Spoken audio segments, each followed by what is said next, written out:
Magandang araw mga kaibigan. Bigyan natin ng reaction opinion itong post ang balita ngayon. Breaking. Excuse me ha. Claire Castro, iginiit na hindi tayo sakop ng polisiya ng US sa issue ng ICC. Excuse me.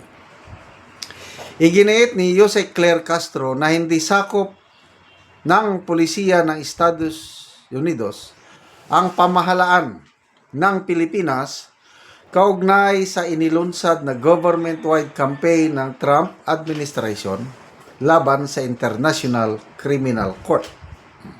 Sabi niya, hindi sakop ng ating gobyerno ang palisiya ng bansang US. Reaksyon ito ni Castro matapos ipahayag ng administrasyon ni US President Donald Trump ang mga hakbang laban sa ICC kabilang ang posibleng travel bans, visa revocations, karagdagang sanctions at diplomatic pressure sa mga bansang patuloy na sumusuporta sa international na hukuman. Nauna ring sinabi ng isang opisyal ng US State Department na hihikayatin ng Washington ang ibang mga bansa na kumalas sa ICC at itigil ang kanilang pinansyal na suporta rito bilang bahagi ng kampanya nitong protektahan ang soberenya ng Estados Unidos. Okay. So, normal yan kay Auntie Claire na hindi tayo kailang kapanipaniwala ba si Auntie Claire? Ako hindi.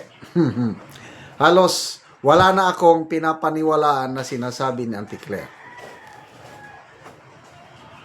Ang paniwalaan ko lang, kung ang US Embassy dito sa Pilipinas ang mag-issue ng statement, Philippine government is not included doon sa palisiya ng US government against ICC. Yon ang kapanipaniwala. Or, yung US State Department mismo ang magpahayag na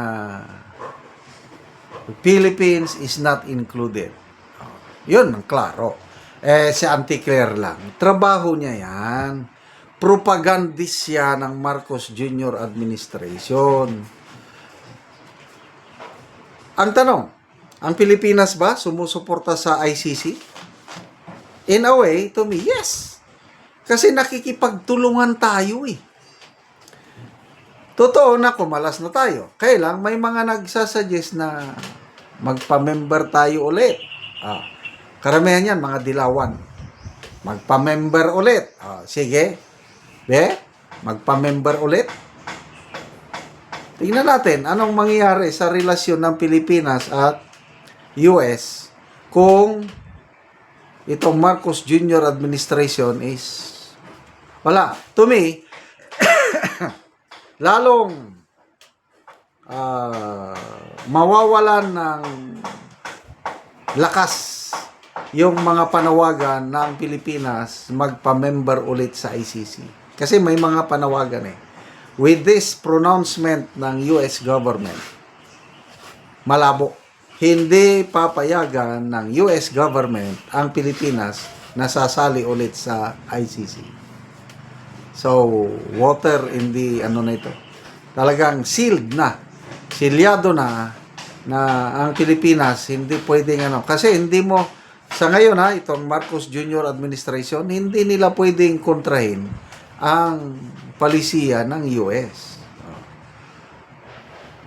Monetary support, wala nga. Hindi tayo nagpapadala ng financial support sa ICC dahil nag-withdraw na tayo. But, mas malala yung suporta dahil nakikipag-cooperate ang gobyernong ito sa mga investigasyon ng ICC. Masahol pa sa financial support. Dating presidente, tuwan-tuwa, accomplishment, group effort. sinakay pa sa chartered flight, dinala doon, gastos ng mga Pilipino. Tapos ito ngayon, Senator Lacson, inisyuhan ng warrant of arrest. Kung hindi lang abtik si Senator Bato, baka by this time, nandun na rin si Senator Bato nakakulong sa ICC. Mabuti na lang at nakatakbo siya sa mga NBI agents na gustong aresto sa kanya. Oh, to me, that's more than, mas matinding support yun. Yung isurrender mo ang iyong citizen sa isang foreign court. To me, kung may pinaka-pangit na legacy ng Marcos Jr. administration nagawa is yun, yung ginawa nila kay Tatay Digong. I will never forget that. Sasabihin ko sa aking mga apo, yung mga future generation sa aking pamilya, na grabing, I don't know how will I describe it. Biruin mo yan. Sarili mong citizen, isusurrender mo sa isang foreign court. To me, that's no. But anyway, ginawa na nila yun. Bahala sila, let history judge itong administrasyon ito. So, ang ating Tatay Digong, kung ako inyong tatanungin, kaya niyang ipanalo ang kanyang kaso. But the problem is yung tagal ng trial.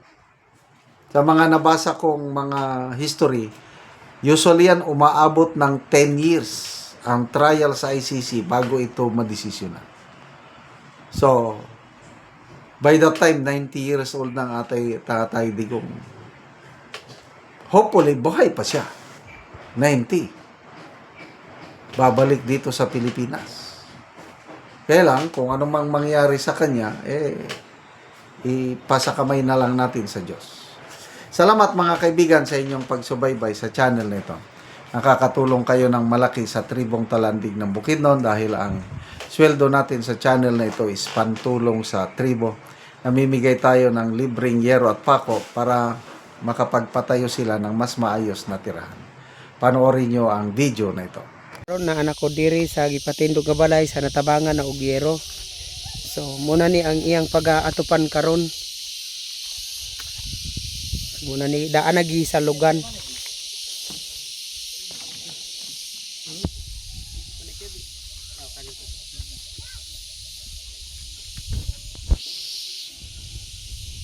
Og karon mo na ni ang yero nga among gihatag nga ilang iatop karon.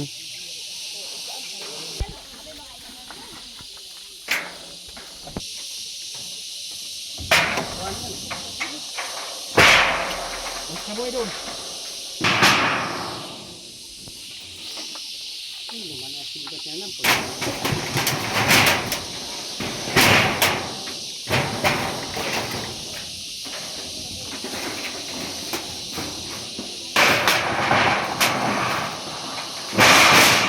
Rangkap.